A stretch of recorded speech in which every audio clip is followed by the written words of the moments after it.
अच्छा जी, बिस्मिल्लाहिर्रहमानिर्रहीम।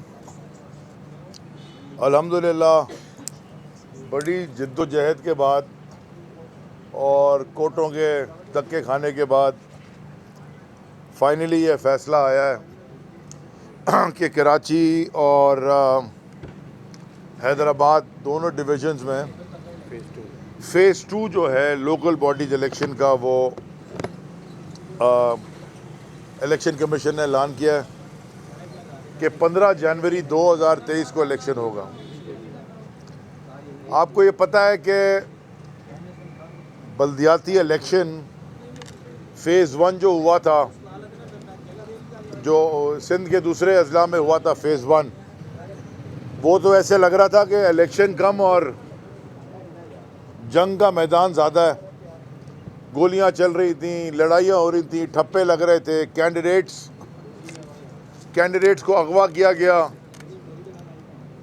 कोई इलेक्शन का फॉर्म भी लेता था तो उसके घर में जाके, ख़ास तौर पे रूरल एरियाज़ में जो सिंध में पीपल्स पार्टी की हुकूमत है, वो किस तरह रियासती दहशत गर्दी करती थी, यानी कि स्टेट स्पॉन्सर्ड टेररिज्म।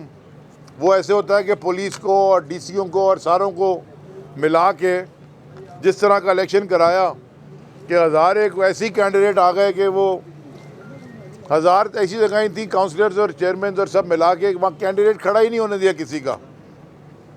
बड़ी दूध की नहरें बहाई हैं पीपल्स पार्टी में सिंध में कि कोई कैंडिडेट उनके मुकाबले में खड़ा ना हो।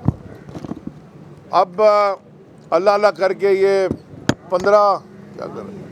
15 जनवरी को फ़ेज़ 2 में इलेक्शन होने जा रहा है, यानी कि हैदराबाद के सारे डिस्ट्रिक्ट्स में और कराची के सारे डिस्ट्रिक्ट्स में।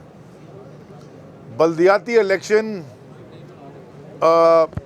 डेमोक्रेसी की, यानी कि बॉटम लाइन है, नर्सरी है।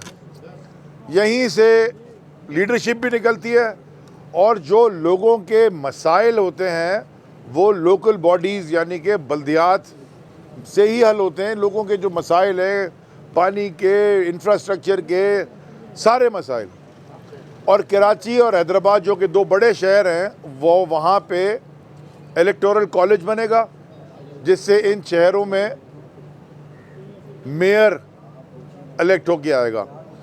कराची में 246 यूनियन काउंसिल्स हैं और 25 टाउन्स हैं, तो टाउन के नाज़मीन भी जीतेंगे, इलेक्ट होंगे।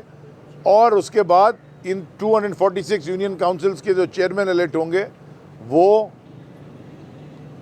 मेयर इलेक्ट करेंगे कराची का।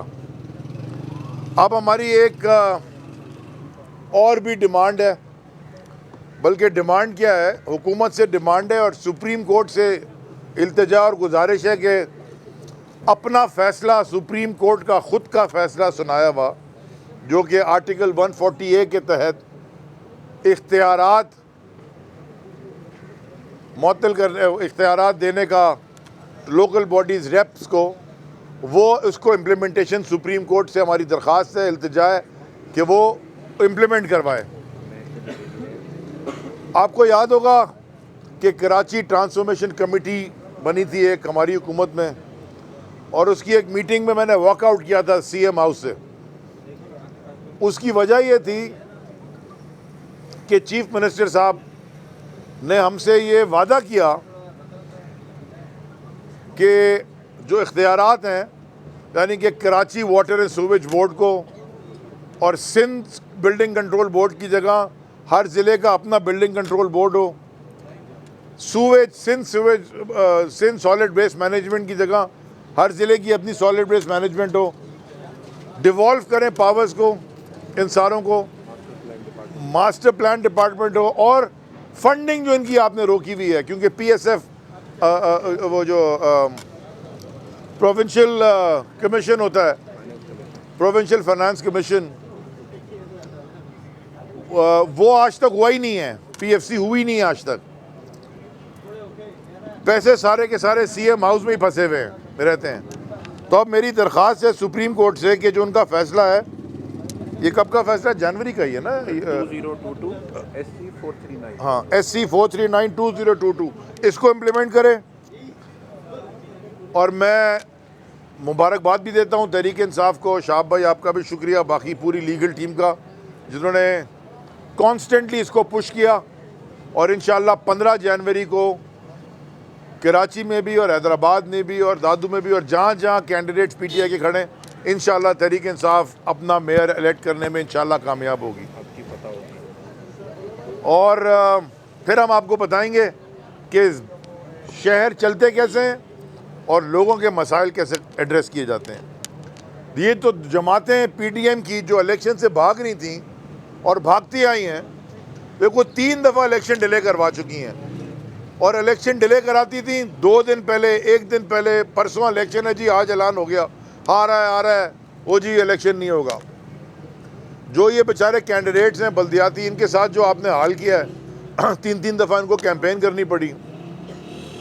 खुद तो आपके पास चोरी का पैसा है, खुद तो आप समझते हैं कि ठप्पा लगा के आप जीत जाएंगे।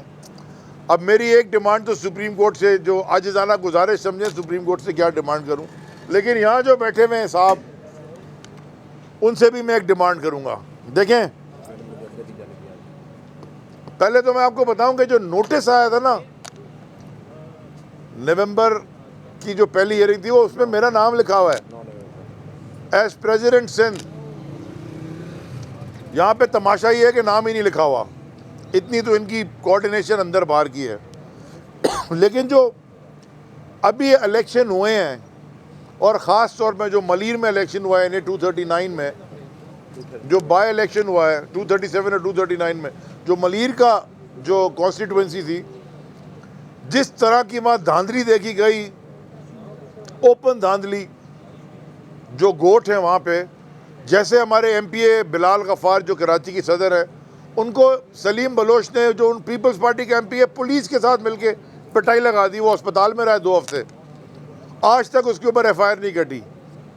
आरओ से मैंने कहा कि रात को फरमाया कि सर हम कानून फॉलो करेंगे, तो तुम अंधे थे कि सुबह जब ठप्पे लग रहे थे तुम्हें कानून नज़र नहीं आ रहा था। ये ऐसे अंधे आरओ नहीं रखें। मैं ये भी अब डिमांड करूँगा कि ये इलेक्शन, हमें कोई तवक्को नहीं है कि सिंध पुलिस ये काम कर सकती है, तो जो इलेक्शन साफ और शफाफ होते हैं उसके लिए हम डिमांड करेंगे। शाह साहब, मैं आपको मैं कह रहा हूँ सब मीडिया के आगे कि हम ये लिख के भेजेंगे कि हमें कराची, हैदराबाद के जितने भी सारे पोलिंग स्टेशन को सेंसिटिव करार दें और तैनाती करें पार्लियामेंट्री फोर्सेस की, ताकि इलेक्शन सुकून से हो, बग़ैर ठप्पे के हो, बग़ैर बेईमानी के हो, और उसके बाद जो रिज़ल्ट आएगा वो सबको एक्सेप्टेबल होगा। ठीक है जी, थैंक यू वेरी मच।